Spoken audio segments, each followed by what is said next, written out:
into the critical approach to popular culture, and we're back to Stuart Hall. So the first part of the semester we were talking about Stuart Hall's representations. This is an article written by Stuart Hall. It's a really famous piece called Encoding Decoding. And this is a picture of Stuart Hall here. I had to go with this. I mean, it must have been the 1980s. This is probably at like a academic conference, and just looks incredibly awkward. Him with the muscle sleeves going. This woman who's probably like, oh my God, it's Stuart Hall. You know, she's probably like a PhD student. So it's just an awkward picture that if we were to encode and decode, we might get something different than we get today, right? The whole idea here is we see this image, and this image means something different to us in 2024 than it did whenever in the 1980s that picture was taken. I'm getting a creepy Me Too vibe in it. But it's an interesting picture. This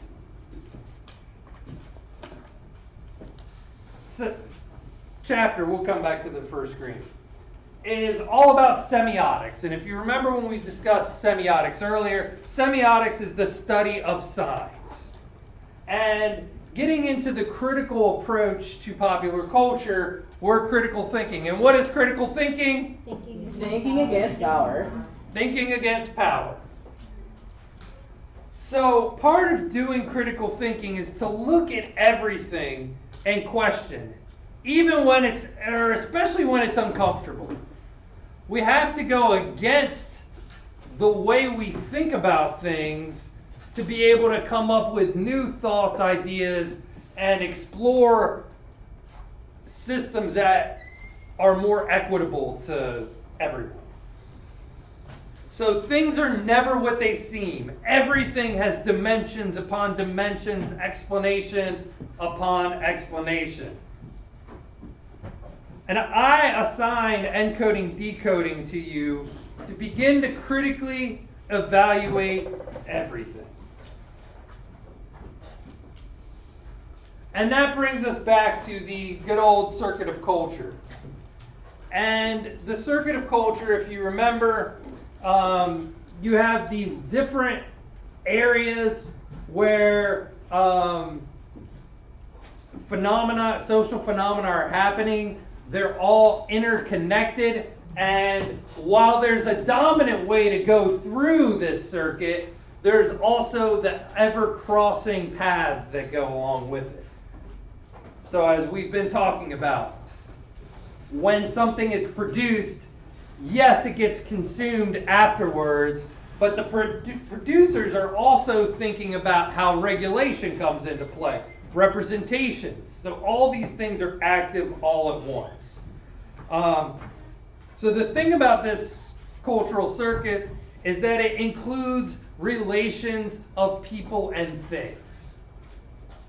Anytime we're talking about popular culture, anytime we're talking about society, it's important to remember that people are always at the root.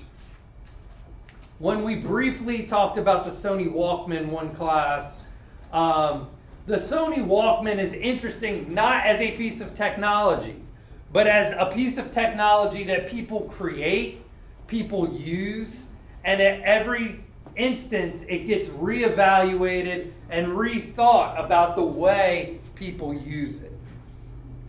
What does the Sony Walkman mean? What does it represent? So these are processes that are constantly going on. So the social relations of production cannot be forgotten. The situation that people exist in when they're making goods cannot be forgotten. So I assign this to you to think further. People make meaning of things based on their past experiences. So we do not operate in a vacuum. We all have life circumstances, situations that we experience as individuals, as collectives, that help and shape the way we think about the world. And every single one of us in here has different experiences that change the way we think about things, okay? So, he gives us the definitions of encoding and decoding. And I like these two images to think about when we think about the way that we're encoding and decoding. So encoding is the meaning put into messages. Everything from genre to the historic moment go into encoding these messages. And decoding is the meaning taken out of messages. Our social structure influences what we get out of the message. If we were to look at a news broadcast from 1990, we would get a much different meaning out of it than we would have at the time. So the same news broadcast, maybe we make it look different, maybe we recreate it so that it looks contemporary, but if we watched it, because different things are happening in the world, we get a completely different context of it.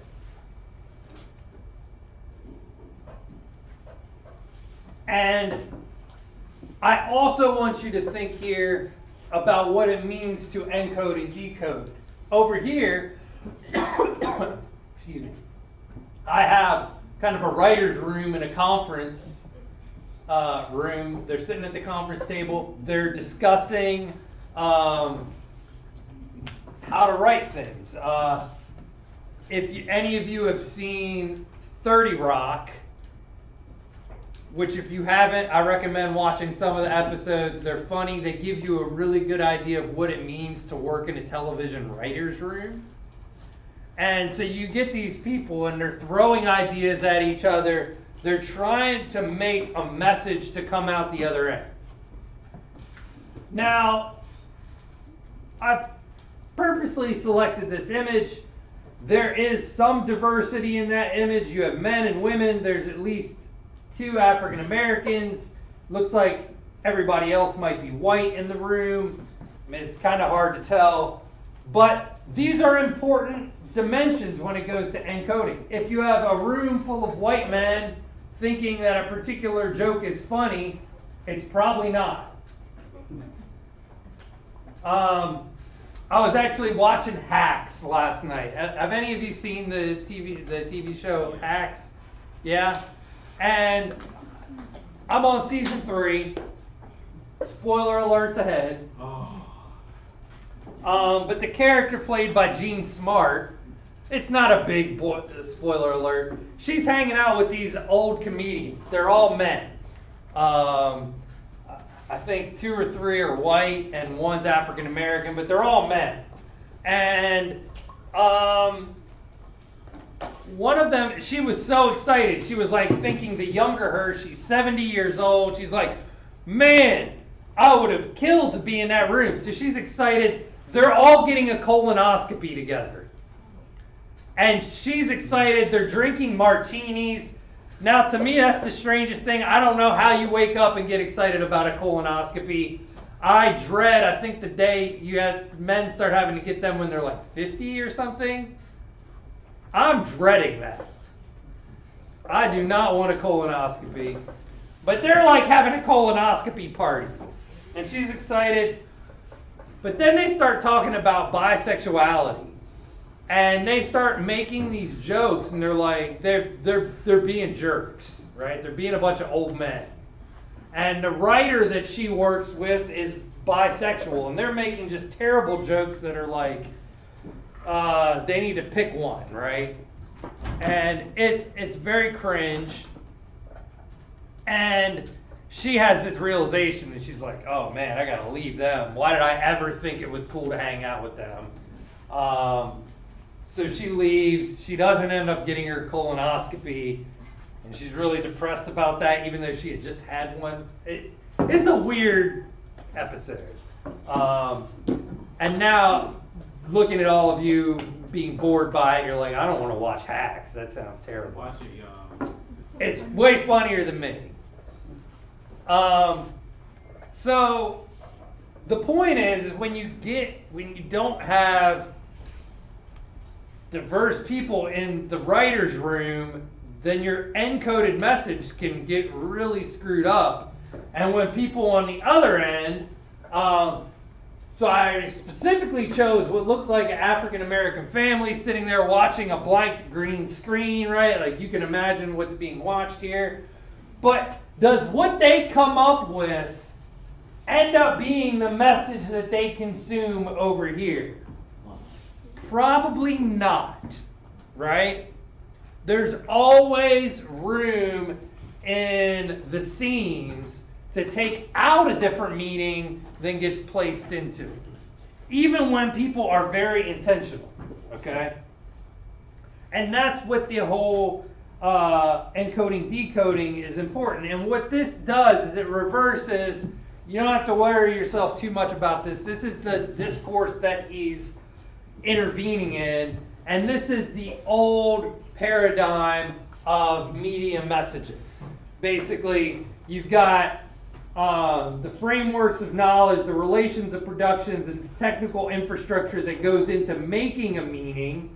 So it gets encoded in the structures.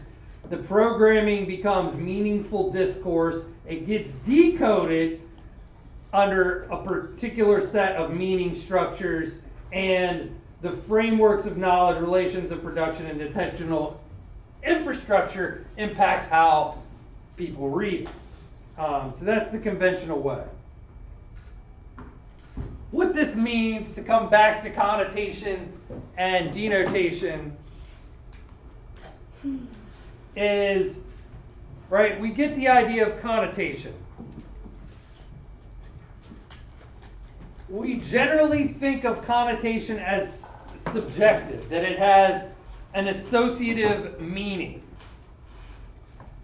And we'll come back to the fonts here in a second. Whereas denotation is often thought of as objective. It's the literal meaning of a thing.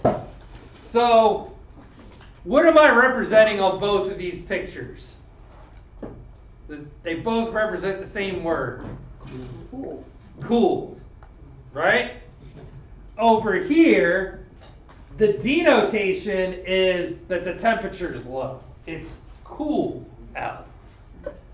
Over here, the connotation of the Fonz and his leather jacket with his white shirt with slicked back hair and the thumbs up, he's supposed to be the epitome of cool, which this is a 1970s show that was based on the 1950s, so there's also some transgression going in here as well about what it means to be cool in the 70s versus the 50s. There's a lot of different meaning going on here. But I'm sitting here in 2024 seeing a picture of the Fonz, and I think definitively that is not cool. Right?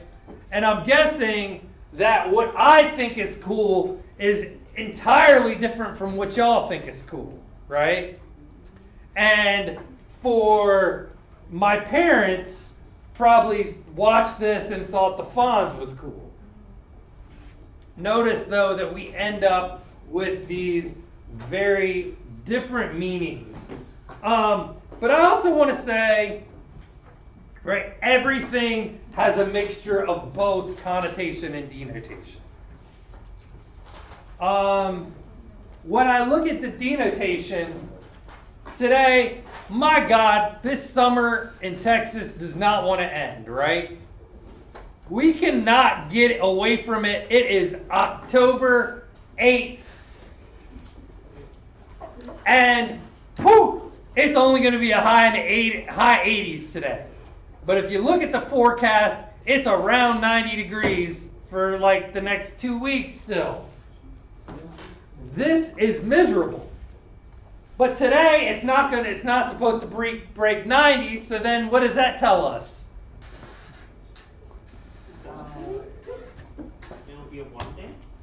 Well, it'll be a warm day, but it'll be comparatively Cool. Right? Because the other day it was 94. It was 97. Right? And it's October. So now we're like, oh, 87. Give it to me. Right? That is denotation, even though we're talking about something as specific as temperature. My wife's family's from New Jersey, and when we go visit them in New Jersey, a hot day where they're like, woo, it's hot, I'm sweating, and they're ready to jump in a pool is when it's 87 degrees.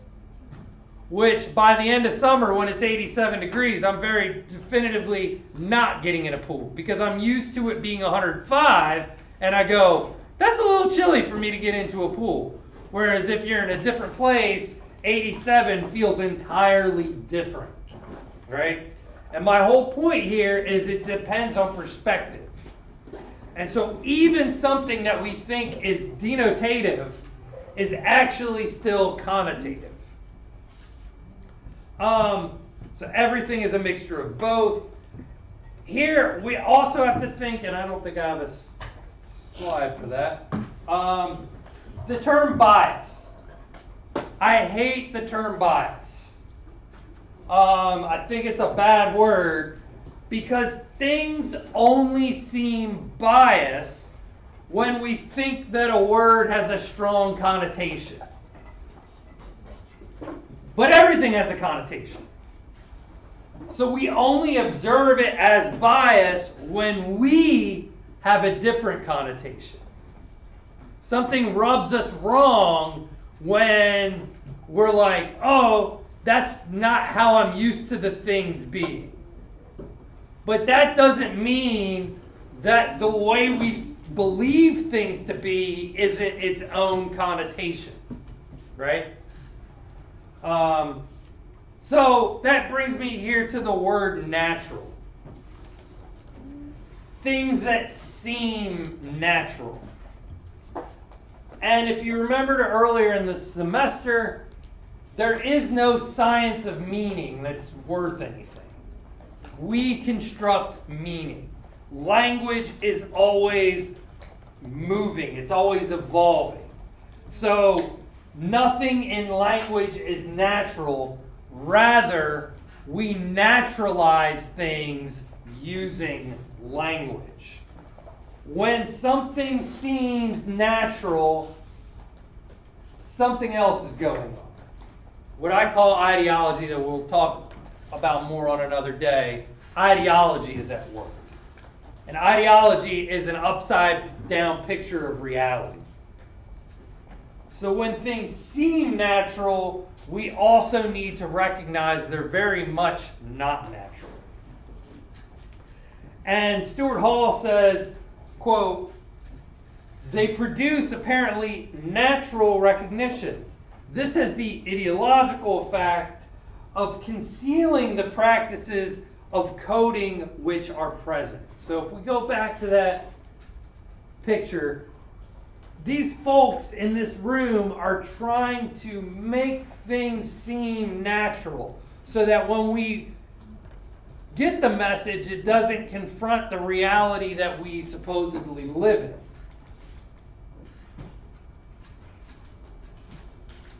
But what we're actually experiencing is what he calls the dominant cultural order.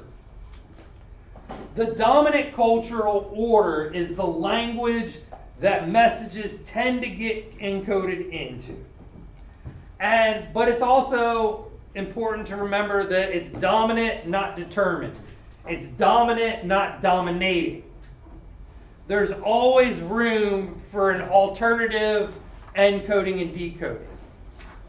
And Hall says on page 483, we say, quote, we say dominant because there exists a pattern of preferred readings.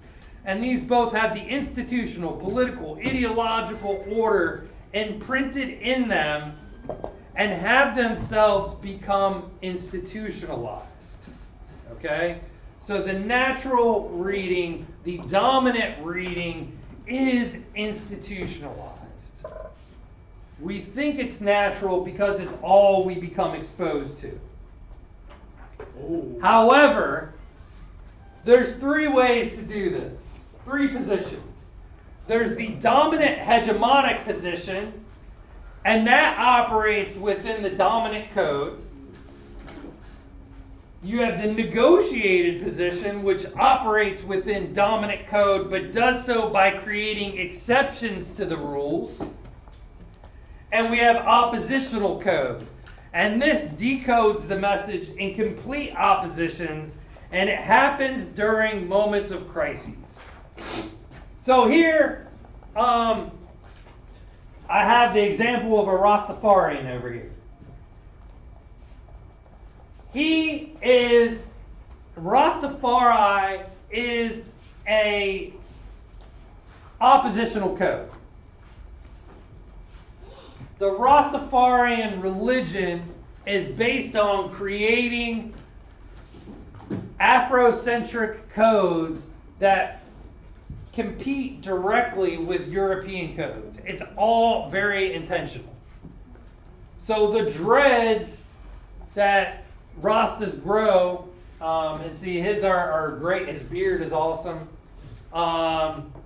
Over time, number one, this is a religious entity. And the signs that they incorporate are specifically about religion.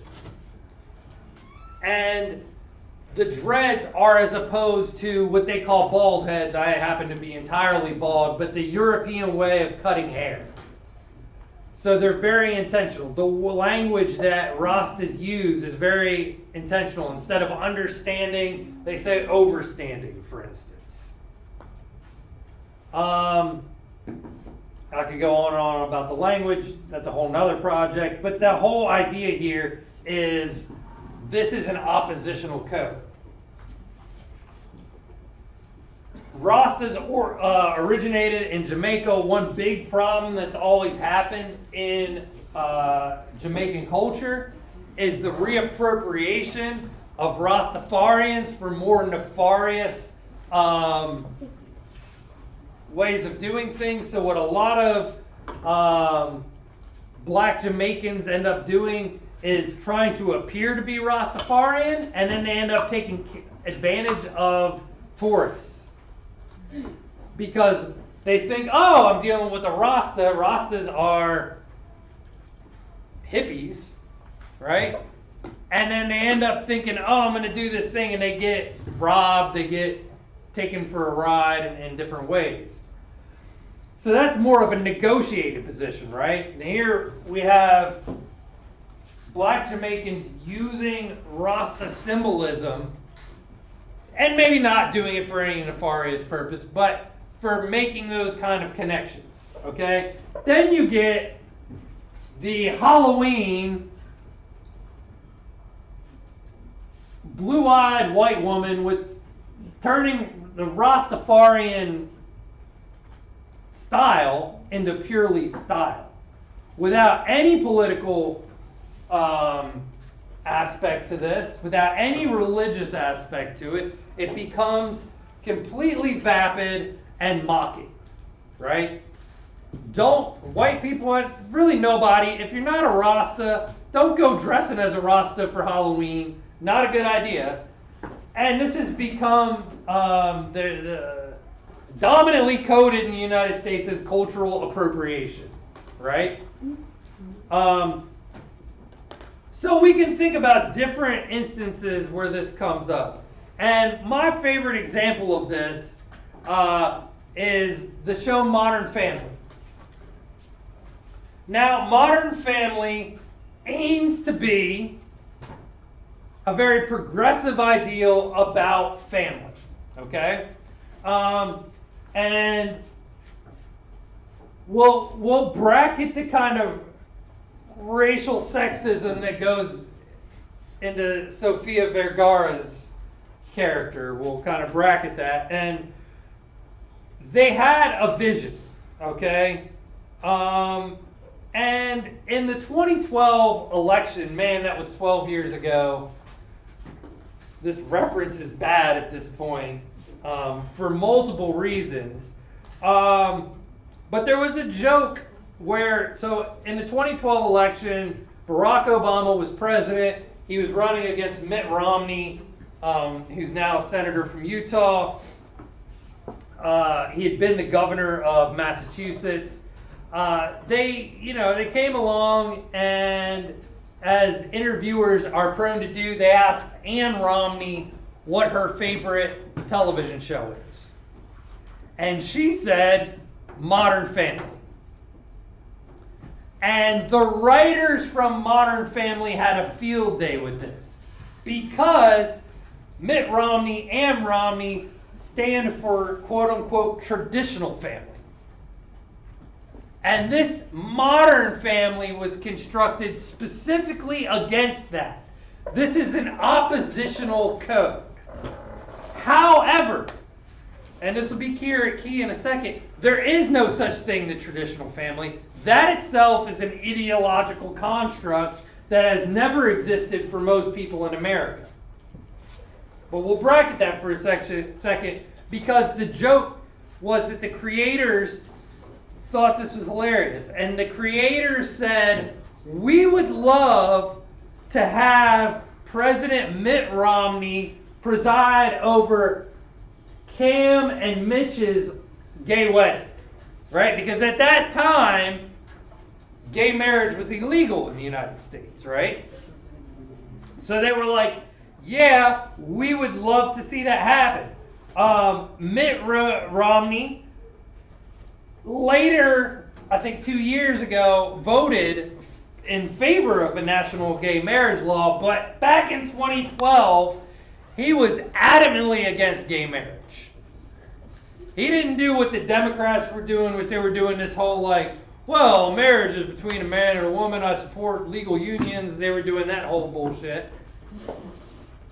Supreme Court rules gay marriage is legal, right? But that's the joke here, right? Because Mitt Romney was against gay marriage. Ann Romney was against gay marriage. So the creators of Modern Family, they look at it and they go, we encoded an oppositional code that was Modern Family. And one way they're trying to, do this, right? This is the most typical family right here, right? The traditional, the 3 kids, mom and a dad. Over here we have the gay dads with the adopted Vietnamese daughter. And over here we have a blended family that is also a May-December relationship, right? Because Sofia Vergara is the same age, what's her name in the show? Claire. Well, that's Claire. What's Sofia Vergara? Nobody's with me on it. Hold on. He's Manny. What's her name? Gloria. Yeah. I knew it was. So Gloria and Claire are actually the same age. So this, it's a whole nother aspect to this whole television show. But the creators thought they were encoding a message about a modern family. But what they actually end up doing for viewers like Ann Romney is reinforcing the idea of the traditional family. Now, the problem with the traditional family is that, by and large, in American history, the idea of a mom, dad, 2.5 kids is fiction, where the mom stays at home, right? Because during slavery, enslaved people, families were intentionally broken up, right? When you get into a lot of Latino families, you get into extended families living under the same roof. Family and that cohesive community is a much more important dynamic than the white dominant idea, the dominant code in America about what a traditional family is. So already it's drastically different. But anybody that's poor experiences having, even if it's a quote-unquote traditional family, the mom and dad both having to work, the kids being latchkey kids, all these things going on, the traditional family in America statistically does not exist. But the idea that there is a modern family allows for what I call a dialectic, the construction of the idea of the traditional family. All right? So it's actually interesting that these creators thought they were doing something progressive, something transgressive, but in actuality, they were reproducing, in Hall's terms, the dominant cultural order. And part of this is just, and this really leads us into what we'll be discussing next week, how media's formed, okay? So we have here, many of you might not be aware of who he is, but this is Rupert Murdoch. He's one of the wealthiest people in the world, and he owns a lot of the media that you consume. So globally, you can see everything that he owns. He is the owner of Fox News, those that are really curious, but he also owns the New York Post, the Dow Jones, HarperCollins, but basically all these different things are media organizations owned by Rupert Murdoch. So when Modern Family was aired, it was actually produced and distributed by 20th Century Fox, which was the television network owned, or the television producer owned by Rupert Murdoch. Even though I believe Modern Family was on ABC, the studio was 20th Century Fox. So notice here, when you start thinking about, well, what goes into the production, the coding of messages, well, it's owned by somebody who is world-renowned for a particular brand of conservative politics. So how can you expect anybody to produce a television show under those circumstances that would be anything other than confirmation of the owner's own perspective? So the dominant hegemonic position is reinforced by media ownership. And finally, I want to give you this, and we'll talk about this again later. The oppositional code becomes the dominant hegemonic position. So, way back when punks started, you had punks doing punk style as specifically a working class oppositional code. People created spikes with engine grease, or their mohawks using engine grease. They created piercings using safety pins. The chains on their clothing were from chains from their garage, right? The holes in their clothing were because they were beat up hand-me-downs. Then you get into pop punk with Green Day in the early 90s, which was taking the transgressiveness and making it more of a negotiated position, right? Like, in some ways, they were still communicating in those earlier ideas of what a punk is. But in other words, they're in it for the money. Then you get to Avril Lavigne. And Avril Lavigne is, I think, the furthest thing from a punk. But I'll also never forget as a story. So one day, I was probably a senior in college. I was at a Halloween party. I'm standing outside waiting for my friend. And I see this woman, and she's outside looking for something in some like stones outside of the apartment building. And I'm like, oh, what are you looking for? She's like, I'm looking for my nose ring. It fell out. I'm like, all right. It was a magnetic nose ring. Now, mind you, this is 2005. It's not like nose rings were out there, right? They were very popular to have it, but she had a magnetic nose ring. And I'm looking at her, and she was dressed like a schoolgirl.